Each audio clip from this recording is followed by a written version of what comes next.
Hello दोस्तों, कैसे हो आप। उम्मीद करता हूँ आप सब अच्छे होंगे।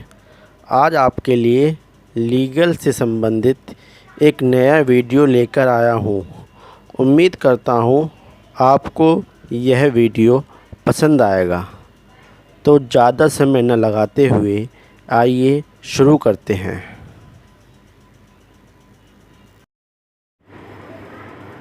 प्रश्न ये है कि क्या कोई व्यक्ति अपनी संपत्ति की चोरी कर सकता है? अगर मैं सीधा सा जवाब दूं, हाँ की जा सकती है या फिर नहीं की जा सकती, तो आपके मन में यही प्रश्न आएगा, अगर की जा सकती है तो कैसे की जा सकती है, और यदि नहीं की जा सकती तो कैसे नहीं की जा सकती। प्रश्न ये है कि क्या कोई व्यक्ति अपनी संपत्ति की चोरी कर सकता है? इसे जानने के लिए सबसे पहले हमें देखना होगा चोरी के बारे में कि चोरी आखिर है क्या। तो चोरी के बारे में प्रावधान जो दिया गया है वह दिया गया है भारतीय दंड संहिता की धारा 378 में। यह अध्याय 17 में दिया हुआ है। अध्याय 17 संपत्ति के विरुद्ध अपराधों के विषय में है। अध्याय 17 किसके विषय में है? संपत्ति के विरुद्ध अपराधों के विषय में है। और संपत्ति के विरुद्ध अपराधों के विषय में से ये इसमें एक टॉपिक है, ये टॉपिक है चोरी के विषय में। किसके विषय में है? चोरी के विषय में। चोरी के बारे में भारतीय दंड संहिता की धारा 378 में बताया गया है। तो प्रश्न यह था कि क्या कोई व्यक्ति अपनी संपत्ति की चोरी कर सकता है? तो इसे जानने के लिए सबसे पहले हमें चोरी के बारे में जानना होगा। तो आइए चोरी के बारे में जानते हैं। तो 378 की परिभाषा में क्या लिखा है कि जो कोई किसी व्यक्ति के कब्जे में से उस व्यक्ति की सम्मति के बिना कोई जंगम संपत्ति यानी चल संपत्ति, मूवेबल प्रॉपर्टी, बेईमानी से लेने का आशय रखते हुए, बेईमानी तो आप लोग जानते ही होंगे, बेईमानी किसे बोलते हैं। बेईमानी से लेने का आशय रखते हुए वह संपत्ति ऐसे लेने के लिए हटाता है, यानी कि अर्थात वहाँ से हटाता है, तो कहा जाता है कि वह चोरी का अपराध करता है। तो यहाँ ये परिभाषा दी गई है चोरी की, लेकिन इस परिभाषा थोड़ी टिपिकल सी लग रही है। इस परिभाषा को थोड़ा पॉइंट वाइज पॉइंट पढ़ के समझने की कोशिश करते हैं कि आखिर चोरी है क्या चीज़, ये परिभाषा क्या कहना चाहती है। तो इस परिभाषा में ही चोरी के आवश्यक तत्व छुपे हुए हैं। जी हाँ, चोरी के 5 आवश्यक तत्व होते हैं। अगर ये 5 तत्वों का एक साथ होना आवश्यक होता है, चोरी का अपराध तभी होगा जब ये 5 आवश्यक तत्व होंगे। इनमें से एक भी आवश्यक तत्व अगर नहीं हुआ तो वहाँ चोरी का अपराध घटित नहीं होगा। चोरी के आवश्यक तत्वों के बारे में जान लेते हैं। नंबर 1 पहला पॉइंट है, संपत्ति लेते समय बेईमानी पूर्ण आशय होना, यानी कि जो आप प्रॉपर्टी ले रहे हैं, चुरा रहे हैं, तो चुराने वाले व्यक्ति का आशय बेईमानी पूर्ण होना चाहिए। नंबर 2 पॉइंट है, संपत्ति चल हो, यानी कि प्रॉपर्टी मूवेबल हो, यानी कि एक स्थान से दूसरे स्थान ले जाई जा सके। नंबर 3 पॉइंट कहता है, संपत्ति को दूसरे व्यक्ति के कब्जे में से लिया गया हो। सही है। नंबर 3 पॉइंट कहता है कि संपत्ति जो हम चुरा रहे हैं वो किसी दूसरे व्यक्ति के कब्जे में होनी चाहिए। अब मान लिया इस सड़क पर कोई नोट पड़ा हुआ है, 10 का 20 का कितने का भी कोई नोट पड़ा हुआ है, तो हम उस नोट को उठा लेते हैं और अपनी जेब में रख लेते हैं, तो यहाँ पर चोरी का अपराध घटित नहीं होगा, क्योंकि उस नोट पर किसी का भी कब्जा नहीं है। नंबर 4 पॉइंट है, संपत्ति को दूसरे व्यक्ति के सम्मति के बिना लिया गया हो। यानी कि इसे कहने का ये मतलब है कि संपत्ति जो हम चुरा रहे हैं, ले रहे हैं, वो दूसरे व्यक्ति की कंसेंट यानी कि उसकी सहमति के बिना ली गई हो, बिना सहमति के ली गई हो। जो भी संपत्ति हम वहाँ से ले रहे हैं, चुरा रहे हैं, वो सामने वाले व्यक्ति की बिना सम्मति से ली गई हो। और नंबर लास्ट पॉइंट है, पाँचवा पॉइंट, संपत्ति को लेने के लिए हटाया गया हो। ये पॉइंट भी बहुत ज़रूरी है कि संपत्ति को लेने के लिए वहाँ से हटाया गया हो। कभी कभी ऐसा होता है कि एक व्यक्ति किसी दूसरे व्यक्ति का मोबाइल शरारत करने के उद्देश्य से एक जगह से दूसरी जगह छुपा कर रख देता है, तो वहाँ बेईमानीपूर्ण आशय नहीं होता, एक शरारत की गई होती है, तो यहाँ पर चोरी का अपराध नहीं बनता। अब यहाँ देखते हैं हम बेईमानीपूर्ण क्या होता है। बेईमानीपूर्ण आईपीसी की धारा 24 के अनुसार, यानी कि बेईमानीपूर्ण को आईपीसी की धारा 24 में परिभाषित किया गया है। आईपीसी की धारा 24 के अनुसार कोई व्यक्ति बेईमानीपूर्ण आशय से कार्य करता हुआ तब कहा जाता है जब किसी व्यक्ति को सदोष अभिलाभ हो या किसी अन्य व्यक्ति को सदोष हानिकारित हो। यानी कि बेईमानीपूर्ण आशय का मतलब ये हुआ कि एक व्यक्ति को तो फ़ायदा हो रहा है, लाभ हो रहा है, और अन्य दूसरे व्यक्ति को हानि हो रही है। ये बेईमानीपूर्ण धारा 24 में कहा गया है। इसके कुछ उदाहरण देख लेते हैं। एक व्यक्ति की साइकिल खोने के बाद दूसरे की साइकिल भ्रमवश ले गया, अतः यह चोरी नहीं है, क्योंकि इसमें बेईमानीपूर्ण आशय नहीं है। दूसरा उदाहरण है, अभियुक्त ने परिवादकर्ता से रिवॉल्वर इस आशय से छीन लिया था कि ताकि खून खराबा ना हो सके, और यथाशीघ्र पुलिस को समर्पित कर दिया। यहाँ चोरी नहीं है, क्योंकि बेईमानीपूर्ण आशय नहीं था। एक अगला उदाहरण देख लेते हैं। एक व्यक्ति यानी कि एक सरकारी कर्मचारी सरकारी कार्यालय में से एक फाइल ले जाता है और किसी बाहरी व्यक्ति को दे देता है। 2 दिन बाद वह सरकारी कर्मचारी वह फाइल फिर से वही ऑफिस में रख देता है, तो यहाँ पर उस सरकारी कर्मचारी द्वारा चोरी का अपराध किया गया है।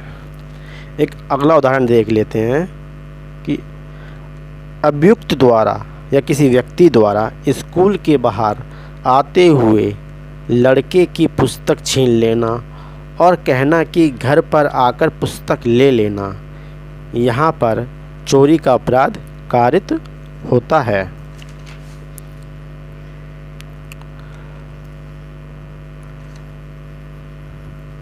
आईपीसी पति और पत्नी को एक व्यक्ति नहीं मानती है। यदि पत्नी बेईमानीपूर्ण आशय से अपने पति की संपत्ति को हटाती है तो वह चोरी के लिए दोषी होगी, परंतु यदि कोई महिला या पत्नी अपने पति के कब्जे में से अपने पति की सम्मति के बिना अपने स्त्री धन को हटाती है तो वह चोरी के अपराध के लिए दोषी नहीं होगी। इसी प्रकार यदि कोई पति अपनी पत्नी के स्त्री धन को बिना अपनी पत्नी के सम्मति के हटाता है तो वह चोरी का अपराध के लिए दोषी होगा। अब यह प्रश्न आ रहा होगा कि स्त्री धन क्या होता है। तो स्त्री धन किसी स्त्री को विवाह के समय उसके रिश्तेदारों द्वारा, नातेदारों द्वारा, परिवारजनों द्वारा विवाह के समय दी हुई एक भेंट होती है, उसी को हम स्त्रीधन कहते हैं।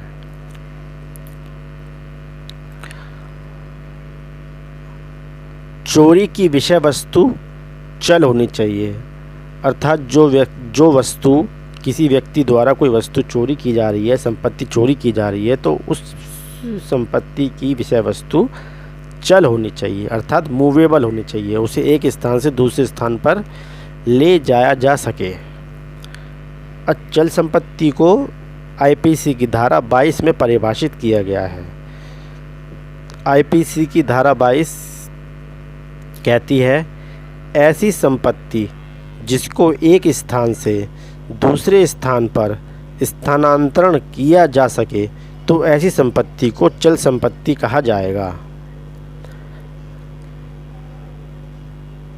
अचल संपत्ति की चोरी नहीं की जा सकती। अगर अचल संपत्ति को चल संपत्ति में परिवर्तित कर दिया जाए तो वह चोरी की विषय वस्तु बन जाती है और उसे वहाँ से हटा लिया जाए तो चोरी का अपराध पूर्ण हो जाता है। तो यहाँ पर कहा गया है कि कोई किसी भी अचल संपत्ति की चोरी नहीं की जा सकती। अगर अचल संपत्ति को चल संपत्ति में परिवर्तित कर लिया जाए तो फिर और उसे वहाँ से हटा दिया जाए तो यहाँ चोरी का अपराध बन जाता है।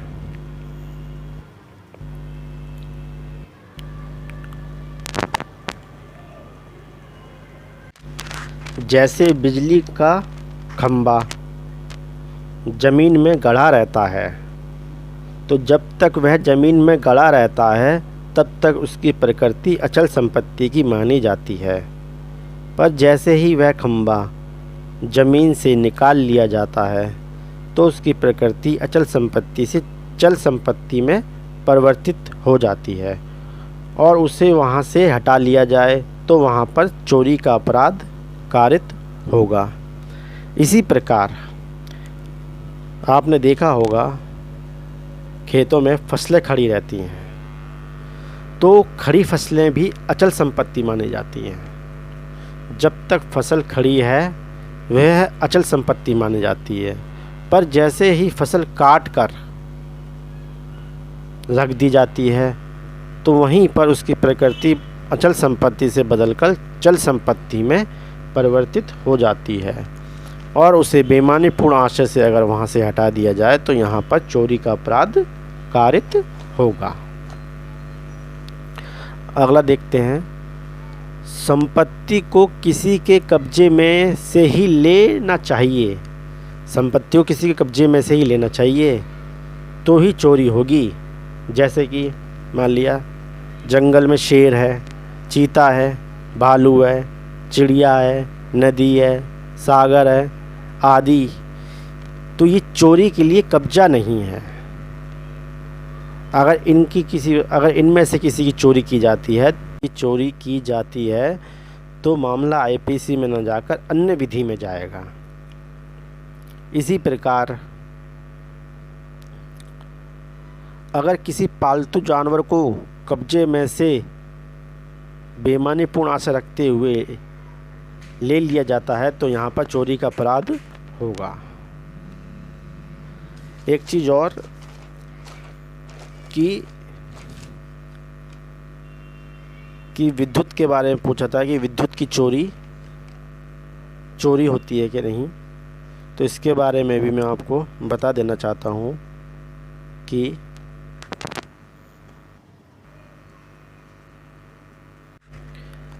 आईपीसी के अंतर्गत विद्युत चल संपत्ति नहीं है, इसीलिए विद्युत की चोरी नहीं हो सकती। विद्युत की चोरी आईपीसी के अंतर्गत नहीं हो सकती। कहने का मतलब ये है कि विद्युत की चोरी जो की जाती है उसका मामला आईपीसी के अंतर्गत नहीं आता। विद्युत की चोरी का मामला विद्युत अधिनियम के अंतर्गत आता है। बिजली की चोरी तो मानी जाती है लेकिन उसके लिए मामला विद्युत अधिनियम के अंतर्गत जाता है।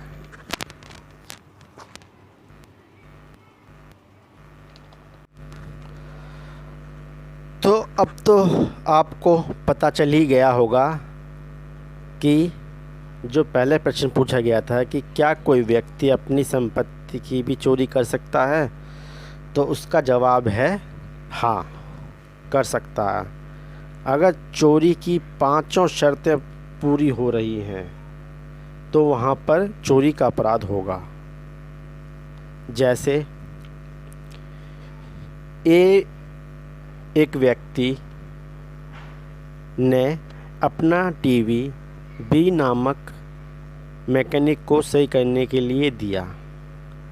कुछ दिनों बाद ए अपना टीवी बी के यहाँ जाकर लेने के लिए गया। वहाँ पर बी को ना पाकर ए अपना टीवी चुपके से वहाँ से ले आया, तो यहाँ पर ए ने चोरी का अपराध किया है। इसी प्रकार एक व्यक्ति ने अपनी गाय गौशाला के लिए कुछ समय के लिए गौशाला में दे दी थी, लेकिन वह व्यक्ति कुछ दिनों बाद जाकर गौशाला में से अपनी ही गाय चुरा लाता है, तो यहाँ पर उस व्यक्ति द्वारा चोरी का अपराध किया गया। तो अब आपको पता चल ही गया होगा कि किसी व्यक्ति द्वारा अपने संपत्ति की चोरी की जा सकती है या नहीं। तो हाँ, इसका जवाब है अपनी संपत्ति की भी चोरी की जा सकती है। अगर वह चोरी की पांचों आवश्यकताएं पूरी कर रहा हो तो वहाँ चोरी का अपराध घटित होगा, और पांचों में से एक भी शर्त पूरी ना हो तो चोरी का अपराध घटित नहीं होगा। चोरी के लिए दंड भारतीय दंड संहिता की धारा 379 में दिया गया है, जो इस प्रकार है।